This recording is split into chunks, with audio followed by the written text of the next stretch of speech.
Gold trusted gold buyers తాకట్టులో ఉన్న బంగారాన్ని విడిపించి ఈ రోజు ఉన్న మార్కెట్ ధరకే కొనబడును. మరిన్ని వివరాలకు సంప్రదించండి 77107720. నర్సాపురం లేస్ పార్కుకు సంబంధించి ప్రపంచవ్యాప్తంగా గుర్తింపు లభించిన విషయం అందరికీ తెలిసిందే. ప్రస్తుతం మనం నర్సాపురం లేస్ పార్క్ వద్దున్నాం.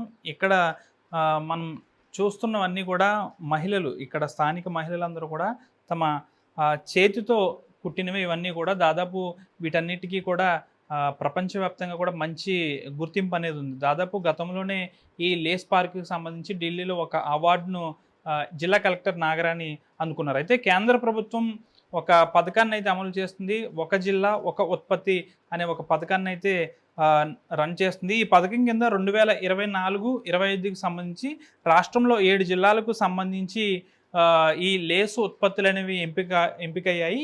ఈ 7 జిల్లాల్లో పశ్చిమ గోదావరి జిల్లా లేస్ పార్క్ కూడా స్థానం లభించింది. అయితే ఇక్కడ మహిళలు తమ చేతితో అల్లికల ద్వారా చేసినవే ఇవన్నీ. దీంతో పెద్ద ఎత్తునైతే ఇక్కడ మహిళలు హర్షం వ్యక్తం చేస్తున్నారు. ఎందుకంటే స్థానికంగా ఇక్కడ ఇటు ఉభయ గోదావరి జిల్లాలో ఇటు నర్సాపురం పరిసర ప్రాంత వాసులందరూ కూడా ఇక్కడ నర్సాపురం దీనికి సంబంధించి లేసు అల్లికలు అంటే మనం చూస్తున్నట్టు ఏదైతే ఈ దారపు ఏదైతే ఉందో దారపు బండి, దీని నుంచి ఇవన్నీ అల్లినవే. స్థానికంగా ఇక్కడ ఉన్న మహిళలందరూ కూడా దీంతో ఇవన్నీ తయారు చేశారని చెప్పాలి.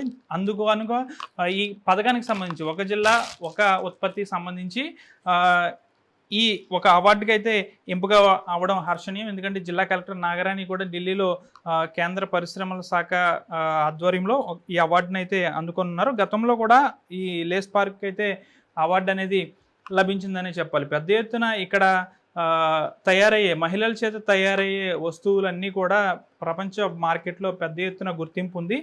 గతంలో మార్కెటింగ్ కాస్త తక్కువగా ఉన్నప్పటికీ కూడా స్థానికంగా జిల్లా కలెక్టర్ ఎప్పటికప్పుడు ఇక్కడ సందర్శించి మహిళలు చేస్తున్న వాటినన్నిటికీ కూడా గుర్తింపు వచ్చేలా చేయడంతో ప్రపంచవ్యాప్తంగా అయితే గుర్తింపు అనేది లభింది. ప్రస్తుతం ఈ లేస్ పార్క్కి సంబంధించి ఈ నర్సాపురం మరియు పరిసర ప్రాంతాల్లో ఉన్న మహిళలందరూ కూడా ఈ అల్లికలు అనేవి కుడుతూ ఉంటారు. దాదాపుగా పెద్ద ఎత్తున అయితే ఈ నర్సాపురం లేస్ పార్క్కి సంబంధించి ఈ అల్లికలకు సంబంధించి ఇటువంటి వస్తువులకు బయట మార్కెట్లో మంచి డిమాండ్ అనేది ఉంది. అయితే దీనికి సంబంధించి ఇంకా మార్కెటింగ్ అనేది ఎక్కువగా ఉంటే ఇక్కడ మహిళలు ఇంకా మరింతగా కష్టపడి మరింత అల్లికలు చేసి మరిన్ని వస్తువులు కూడా తయారు చేసే అవకాశం ఉంది. ప్రస్తుతం అయితే ఒక జిల్లా ఒక ఉత్పత్తికి సంబంధించి రాష్ట్ర వ్యాప్తంగా 7 జిల్లాల్లో ఈ నర్సాపురం లేస్ పార్క్ కూడా ఒకటైతే ఎంపికైందని చెప్పాలి. దీంతో దాదాపుగా పెద్ద ఎత్తున అవార్డులు అందుకున్న ఒక సంస్థగా కూడా నర్సాపురం లేస్ పార్క్ అయితే ప్రఖ్యాతిగాంచిందని చెప్పాలి. దీని అంతటికీ గల కారణం ఇక్కడ స్థానిక మహిళలు వారి యొక్క చేతి అల్లికలతో వీటినన్నింటినీ తయారు చేయడం వల్లే ఈ లేస్ పార్క్ పెద్ద ఎత్తున గుర్తింపు వచ్చిందనేది చెప్పాల్సిన అవసరం ఎంతైనా ఉంది. వీడియో జర్నలిస్ట్ శేఖర్తో మనోజ్ RTV నర్సాపురం నుంచి.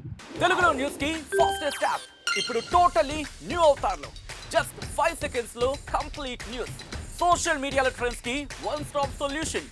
Live TV app voice search option తో ఇప్పుడే డౌన్లోడ్ చేయండి లేదా అప్డేట్ అయిపోండి. యాప్ లింక్ డిస్క్రిప్షన్ లో ఉంది.